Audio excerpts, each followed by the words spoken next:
Welcome back, troglodytes, to your daily dose of guitar information, the Trogly's Guitar Show. It's not your fault that you've never heard of this beautiful guitar before, and it's okay to be jealous that I own this thing. Today, one of the strangest signature guitars from Gibson, but it makes sense from the era. We are doing the Jonas Brothers signature melody maker. Yup, it's a thing. I remember the first time I ran across this thing, I was like, really? Are we sure it's not a Joe Bonamassa signature? More on that in a second. But this was a model released in 2010, right around this time that the Jonas Brothers Camp Rock 2 came out. Which, if you're not familiar, it's a Disney Channel movie. You can watch it, I'm sure, somewhere. Disney Plus, who knows? But as far as I'm aware, the Jonas Brothers as a band, there was three guys. You got Nick Jonas, you got Joe Jonas, and you got Kevin Jonas. They had hit songs like SOS, Burning Up, Love Bug. However, after that, they actually had some success as solo artists, like Nick Jonas. I remember the first time I heard the song Jealous, I was like, what? That's one of the Joe Bros? That song was popular back when I bought my last personal collection Spotlight before I had to sell them off to buy my house. That was number 2. You can see that guy right here. But then in February 2019, they kind of came back, and even just researching for this video, I didn't realize that song, Sucker, was actually by the Jonas Brothers when they came back. So whether you liked them from their Disney days, their solo careers, between all of them, or within their reunion series, this Jonas Brothers signature melody maker can surely appeal to a broad audience, right? It doesn't get made fun of on Gibson forums. I kind of classify this one similar to, but not exactly, like the Hello Kitty Stratocaster. And I mean no hate on the Jonas Brothers, it's just, when I was growing up, it was popular to make fun of them. That's what age group I was in. But they have had some good songs. So there we go. This guitar has no right to be as well spec'd as it does. So the first thing that's going to stand out to you guys is this giant Jonas Brothers logo on it. Remember how I said you can just tell people it means Joe Bonamassa? Maybe they'll understand a little bit better. But this is a melody maker that they did up in 2010. I'm not sure how much these things were originally. If I had to hazard a guess, I would say probably around $899. So they basically reissued the 1959-60 Melody Maker that is the single cut Les Paul style. Now, they don't have all the body carves, right? It's just a very generic Les Paul body shape that's very thin. The spec sheets call this a satin white finish. It is satin, but it's not like the really cheap satins. Like, you can just barely see that wood grain on here. And all three of the brothers signed it. You get Joe Jonas right here. Looks like Nick. Oh, maybe this one's Nick and then this one's Kevin. Very hastily scribbled on here, but all of them have that. If it doesn't have it, it's because it's been worn off. I'm not sure if you can scratch those off or not.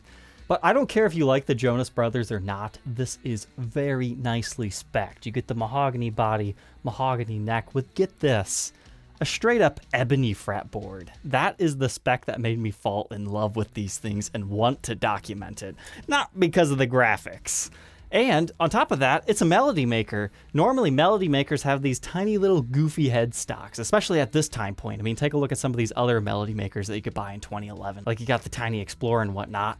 But the vintage headstocks, they look like this. The melody makers of the day, they look like this. They're tiny little things, but this one gets the full-sized Gibson headstock. So despite being a melody maker, it's actually pretty cool, especially since we don't get the crappy single coils. We get P90 pickups in here. Now granted, they did change the pickup layout from a 50s one. There are versions that have 2 pickups, most of them are just 1, but they had the 4 control layout with the output jack on the front, and then they also had the toggle switch down here.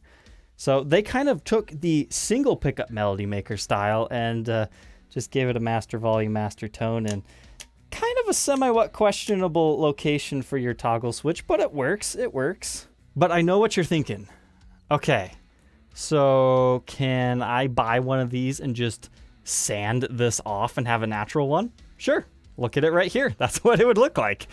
A lot of these do get defaced by people, but I think you could get away with just doing a top refinish if you did not like this, because the back is just perfectly white. There's no comfort cuts or anything. But if you're not handy on that, you will be happy to know that after retiring this guitar in 2010, they did come out with what they called the Gibson Melody Maker Special in 2011.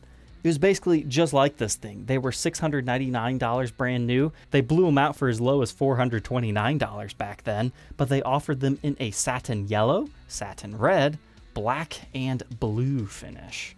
But the thing that kind of stinks about those is they lost their ebony fretboard. They gave them a rosewood. So if you're like me and you love ebony boards, and you want it on kind of a cheaper Gibson, this is a way to get one of those. However, ultimately, I would not suggest buying one of these just as a player, because in 2014, Gibson created what I view as the quintessential Les Paul Melody Maker if you have to have the full-size headstock, because those ones, they did not have a pickguard at all. It was the regular 4-control layout with a toggle switch in the regular location. Still had P90s, still a wrap tail just like the one we're looking at, but without any crazy graphics.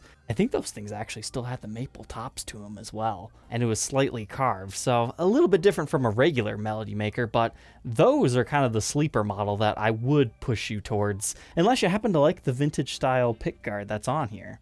Now granted, these things on the used market, as of today, they generally range between $900 to $1,500. They don't sell none too fast. There's a very limited buyer pool for a Jonas Brothers signature guitar, but generally the people who buy these, I mean, I don't know for a fact, but I think they're just non-regular guitarists, or they're people who grew up with the Jonas Brothers and they have fond memories of them. So this is kind of one of those niche signature guitars, you know? Maybe you don't love them. Throw it in your collection. You might be surprised what happens to these things when people get nostalgic. I mean, look at Pokemon cards right now. People never thought those things would be worth money. Because I can see fangirls of like the current Jonas Brothers iteration wanting to buy these things. Or the fanboys. I mean, hey, I'm not here to discriminate. I like a lot of their current songs. I think they're nice modern pop music. So yeah, what are my first impressions on this? Very impressed, I'll be honest. Like, it even has that vintage shelf right here that not every single one has, you know, like the historic juniors will have. I mean, it's just a thing you notice when you're in the Gibson realm of things, when they have the shelf versus not having the shelf. The finish is a lot higher quality than I was expecting. The ebony fretboard, I think it could use a condition, but it feels nice. But before we throw this thing on the workbench, I think you guys deserve the story of how I got this, because I wanted to make this review all the way back when I used to do those song intros. Like, check out my Zakk Wylde Camo Bullseye video, or my Epiphone Snow Falcon for an example of what I wanted to do, because I wanted to do a rendition of the Jealous song because I thought it would just be funny. But unfortunately, I couldn't get one back then. I got this guitar because I bought another higher end guitar that was like 5 figures plus.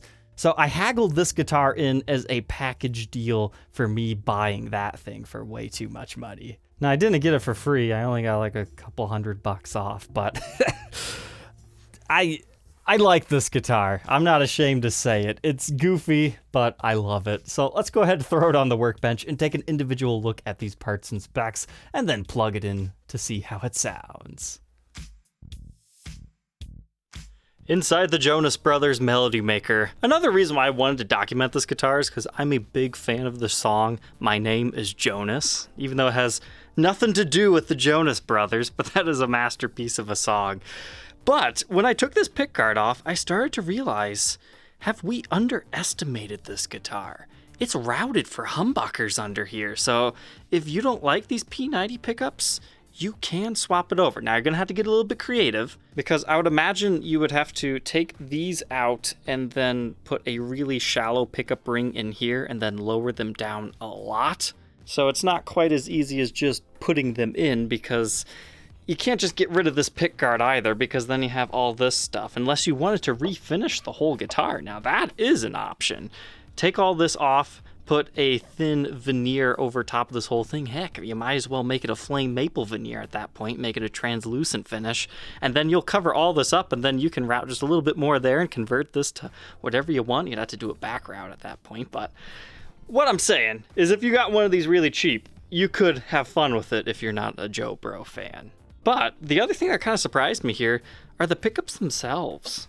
So normally, soap bar P90s get mounted with these screws right here, and then they have springs in here. These ones do not. They just have a little nut around them to help secure the base plate on there, but they also have these.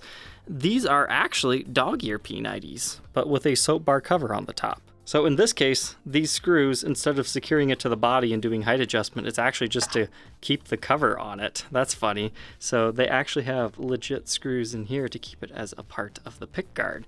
So that's something you don't see every day. These pickups also don't have the same markings that you would normally find in this era. Like generally you'll have some sort of a sticker that tells you what model. So I'm not sure if they're the same quality P90s that you'll find in other versions of these. The available spec sheets are very limited on this limited edition model, but it is all hand-wired pots in here. Master volume, master tone, Gibson branded pots with their tiny little capacitors, Switchcraft output jack that's shielded. And again, humbucker route, little route for your toggle switch, and just your standard Melody Maker route as far as there. Now I was a little bit sad to see the body's cracked. I mean, like, thanks Gibson. Of course, you would not care on a cheap guitar like this when you install it that it cracks. It gets covered over by the pick guard, so nobody's ever the wiser. I mean, is that ever going to cause you any issues? No, not really, but I guess it's good to know about. I guess you can just barely see that when the pick guard's installed too, so I don't remember that being disclosed to me, so I just want you to be aware of it. I mean, is it going to cause you any issues? Probably not, but good to know. So now let's grab our pickup readings. Our bridge pickup is 7.89 k ohms. Our neck position, a little hotter, 7.9. And then in between here, 4. And again, master volume and a master tone, with no fancy in and out of phase or anything like that, just regular pots with your output jack on the front. Now, if you wanted to modify this to a side output jack, you could. You just need a long router bit and one of those kind of longer style jacks, and then you could mount it on the side. I'm not sure if you could get it quite that far without doing like additional routing here. But this was indeed signed by all 3 Jonas brothers. Now, it looks like the protective covering is still on this pick guard. Like you can see, it's kind of chipped off a little bit right here.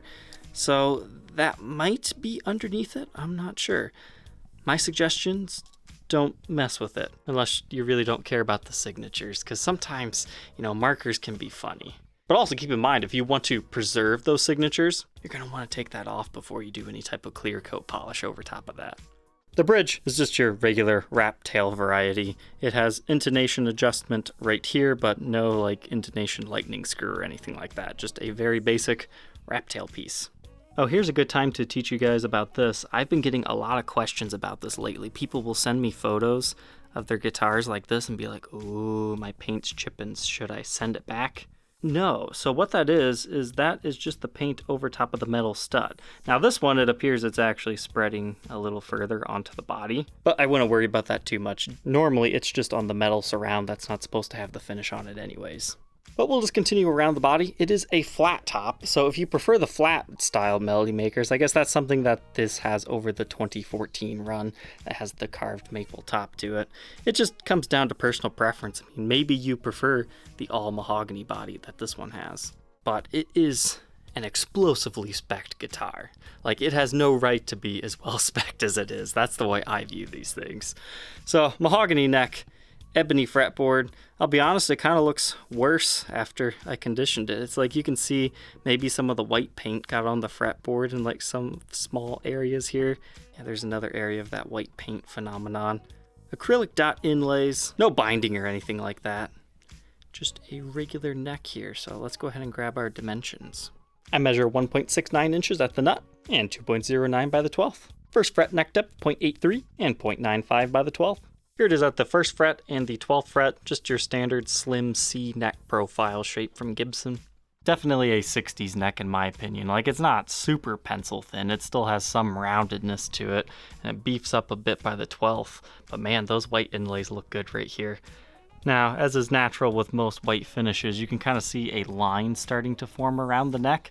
That just shows you where the fretboard actually ends and the neck begins. So you never have to be too scared when you see a line like this, but sometimes that can cause finish chipping, and that's when it's just more of a ugly cosmetic eyesore. Thankfully, we don't have any of that on this. That ebony fretboard looks great. and a 24 3/4 inch scale length. So very basic stuff here. 22 medium jumbo frets as well. You've got a Corian nut, just a blank truss rod cover, regular truss rod in here. I mean, nothing too special up here. Just a regular Gibson silkscreen on a black veneer. But you do have the button style tuners. At least that's kind of vintage accurate. I wonder if these would be more popular if they would have went for just the Shield Joe Bro logo on here instead of the body. Because I'll be honest, this white finish with the ebony fretboard, I mean, it's probably similar to Arctic White, because Arctic White gets the ebony fretboard, or at least it did in the early 2000s. I mean, this finish feels really good, and it looks quite striking with the black pickguard, the black fretboard, and the black headstock. But now it's time to flip over to the back side of the Jonas Brothers Melody Maker. Very thin guitar. Some guys like them, some guys don't. That's all up to you. There's no comfort cuts or anything like that on this particular one. Some other Melody Makers may get that, like the 2014 one. But this guitar is very clean. I would say same condition as it was brand new. That doesn't mean you won't find minor flaws, but very clean. So you get the strap button in your regular locations of a Les Paul right here, and your neck is also looking very clean. Again, I'm really impressed with this satin finish. Like, part of it's this thing really hasn't been played, so it hasn't been worked up into a gloss in some of these areas yet. But this is one of the more glossy feeling satins. Like, there's different grades of satin. There's like very, very cheap satin that is just like a stain. You can still really feel that wood grain. And then there's other ones like this one where it's, you know, semi-glossed up. It's actually pretty nice. But here's our tuners. Kluson Deluxe style, made in USA 2010. Serial number dates it to almost towards the end of the year there, 286th day of 2010. First batch, 475th in production for that day. But that's not how many they made. How many of these did they make? Honestly, I didn't see any published numbers. Generally in this time period, it was around 400, but it can always be way less than that too. So I don't have an answer for you on that one. All said and done, restrung back up, it weighs 7 pounds, almost 1 ounce. So very lightweight and comfortable. Let's go ahead, plug it in, and hear how this thing sounds.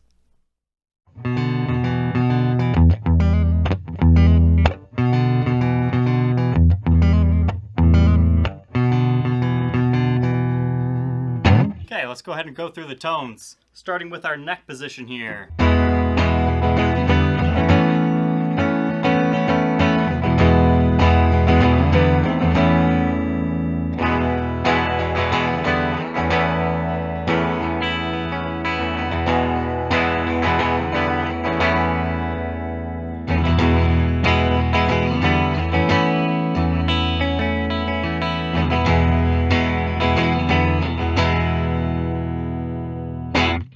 Decent sounding P90s. The neck, you know, it's normally pretty juicy sounding.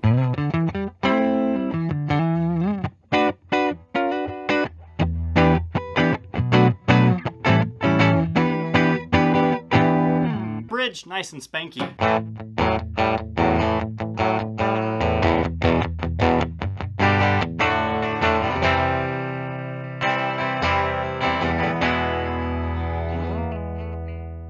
But I think I have to favor the middle position on this guitar. It's nice and quacky.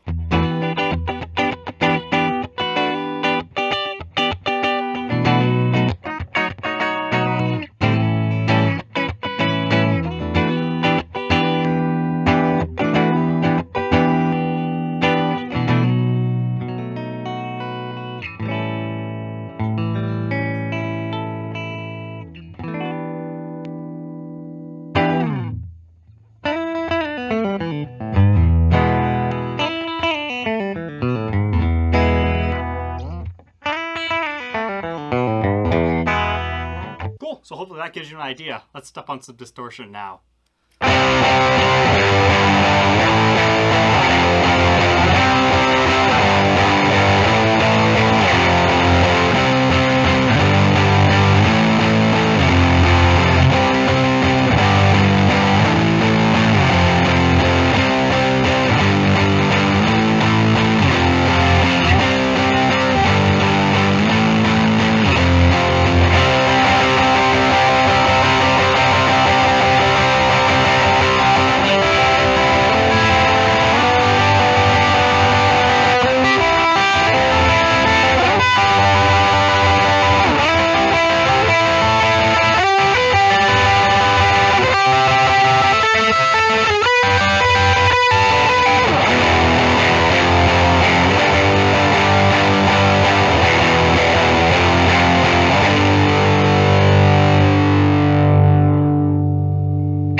Yeah, this thing sounds pretty good distorted as well.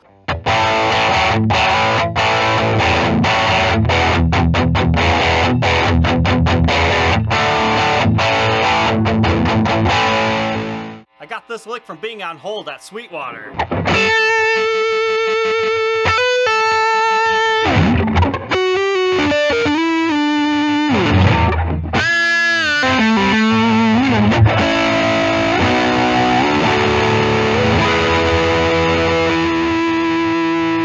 Bridge position, nice and spanky.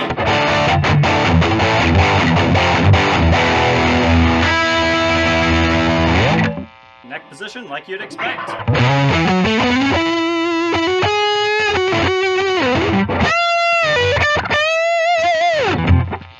Middle.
Now that we know all about the Jonas Brothers signature melody maker, what are my final thoughts on this thing?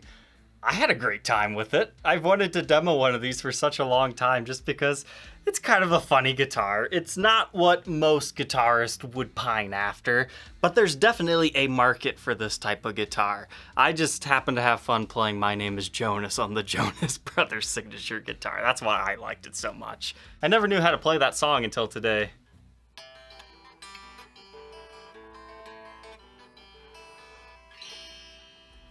It's a lot of fun. You should try it. I mean, it played and sounded just fine. I mean, the intonation, I think this one could use a setup. I doubt it's ever been seriously played. I noticed, doing that solo to that song, it really takes you all the way through the neck positions. It's definitely not quite in tune up here, but it's to be expected with a Rat Tail. You can get them pretty good. If you really dig the look of this guitar, but you want something a little bit higher end, maybe check out one of the Billy Joe Armstrong Les Paul Juniors. They do have a rare white finish, and they were out around this exact same time too. So it's kind of like a cheaper version of that too. At the end of the day, it is a very basic Gibson. Having the ebony fretboard is great. When you have this on a strap and you're playing it, you don't see this. I mean, this is gigantic. And assuming you're not a Jonas Brothers fan, you might not love this, but your arm kind of covers it. You can just tell people it just means Joe Bonamassa if you're ashamed of loving the Jonas Brothers. But as you're playing it, you don't see any of that. It's just kind of a cool white guitar with the ebony fretboard. This thing has got the looks off the chart. Except for maybe the decal. All right, Troglodytes, I hope you enjoyed checking out this guitar with me today. Don't forget to like, comment, and subscribe, and we will catch you tomorrow on the next episode. Take care.